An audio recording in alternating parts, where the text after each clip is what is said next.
It is now imagined that 30 to 40% of drugs sold in the Kenyan market are either substandard or counterfeit, a time bomb risking the lives of millions of Kenyans.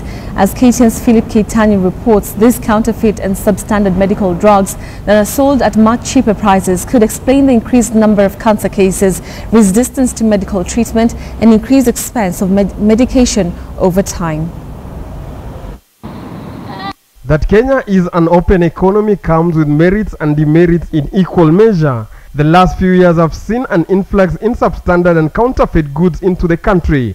The local manufacturing industry is already counting the cost.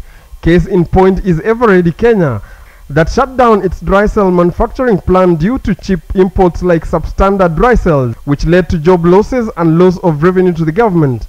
It is also now emerging that 30 to 40% of medical drugs sold in the country are either substandard or counterfeit. The medicines which are mostly counterfeited, of course, are the ones which are going to give you more profit margins, and those are the branded medicines.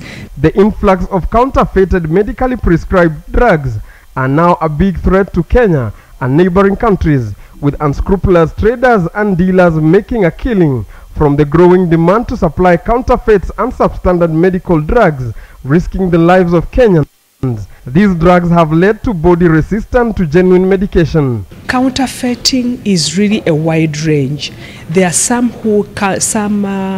counterfeits which will imitate the original medicine, but they want to capitalize on the name of the medicines to sell it. In Kenya, the law requires that all medicines sold in the country are tested as a prerequisite for registration by the Pharmacy and Poisons Board. However, very few licensed players abide by this law. Counties with their limited budgets, they focus more on the price of the medicine as compared to the quality of the medicines.